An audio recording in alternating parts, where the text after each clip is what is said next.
Hi, welcome to another episode of Modern Education Practices brought to you by Pocket Size Primary. I'm Huda Yaqub, and today we are going to be doing IB Basics Part 2.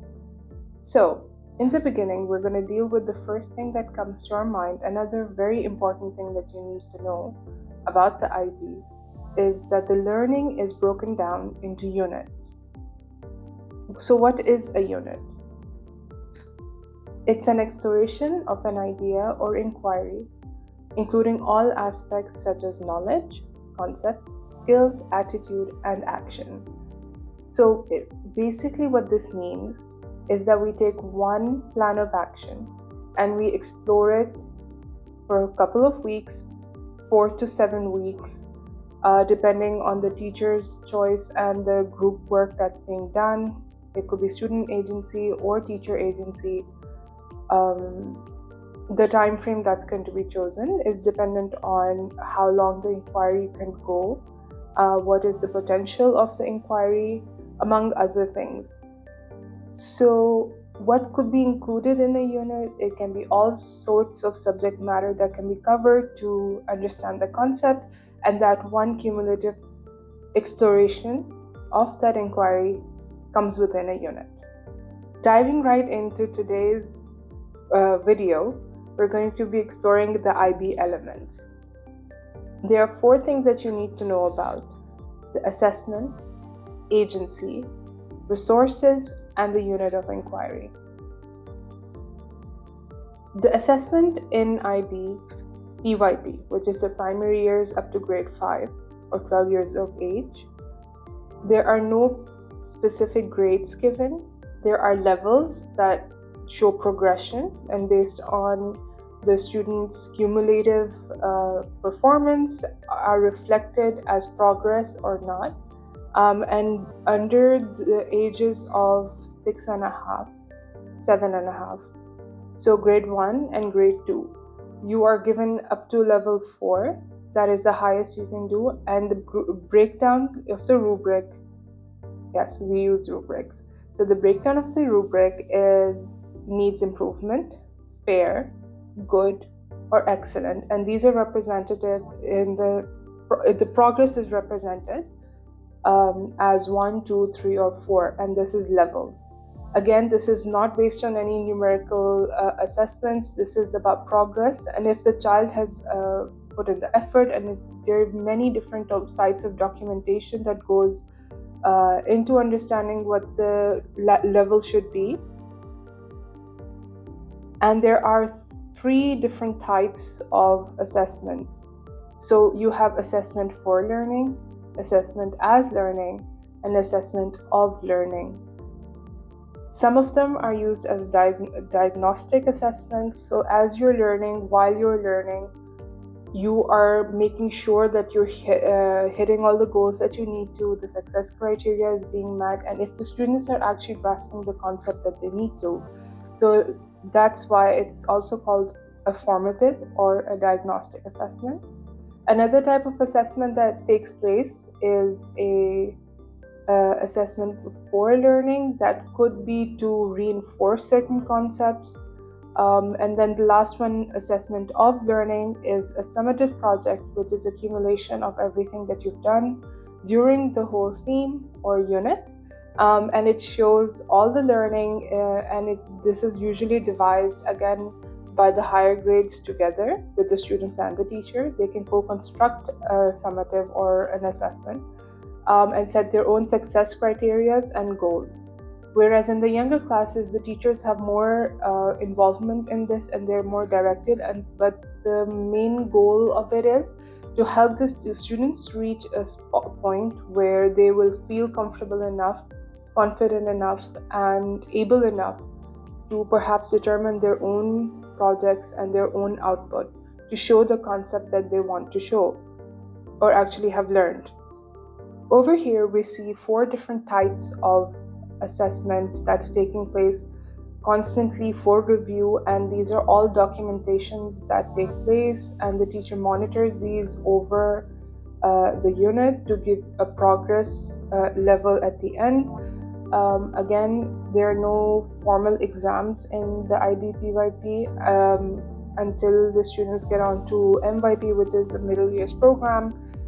However, you can have quizzes in the later years of IB/PYP just to get the students more accommodated and used to the idea of numerical examinations, which are quantifiable. So over here, if you want to have a closer look at this chart, go ahead and pause the video now. Agency has 3 words directly associated with it: voice, choice, and ownership. What does it mean to have a voice?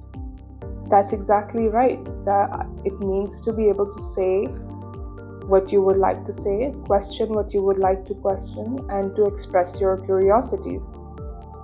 Then you have choices. What does that mean?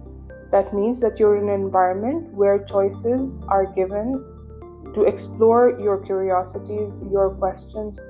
And the last thing is ownership. Basically, that means you are accountable, you are responsible for your learning, and it applies to students and teachers. This is a really great graphic by Chris Gadbury. I hope I'm pronouncing that right. And again, go ahead and pause the video and have a closer look at what types of agency or questions or prompts can be used for showing the 3 different types of agency. The third thing we're going to look at are resources. Now, this might not be something that comes into question immediately. However, IB does place a certain amount of importance in the resources, and I can understand why. Anything that helps or aids learning is very important. It's a tool, it's an asset, and that can be extremely useful in creating great learning experiences. What type of resources does IB indicate in its standards and practices? The first one is natural and built. So you have your physical environment and your physical tools that are around you. They are your physical resources, and they are known as natural or built. The next thing you're going to look at is the human resources. So all your teachers, staff, support staff, admin, even professionals that you might call in as reference for a subject matter or a concept that you want to do. For example, if you're doing professions in your social studies class and you call in experts to show off different professions, because we've done that multiple times and it's always great. Parents are also considered an important human resource. They can be valuable to the community, they can be valuable to the students' learning at home, and even participate in activities in school. Lastly, you have virtual, and this has been exceedingly progressively more important, especially over the past 3 years since COVID-19. And this is not only restricted to online games. It is you have your interactive whiteboards or projectors, any sort of virtual resource like websites and different platforms that we use. For example, Qubits is a very very fun math online platform that my children usually enjoy. So that's your resources. The next thing we're looking at is unit of inquiry. And this goes back to the initial discussion we had at the beginning of the video. It is basically a plan or a concept that is explored over a certain period of time, and it is specific. It is predetermined or can be explored as an idea. It can be generated with the students from the descriptors that are given by IB per theme. We will be going over every single thing and every single element individually in the upcoming episodes. However, this is touching briefly about all the elements that are in the IB framework. This is about knowledge and what is present, and we can also further discuss how it works in a later video. Today, I'm just going to wrap it up over here. This is just a few ideas that are available in the IB framework.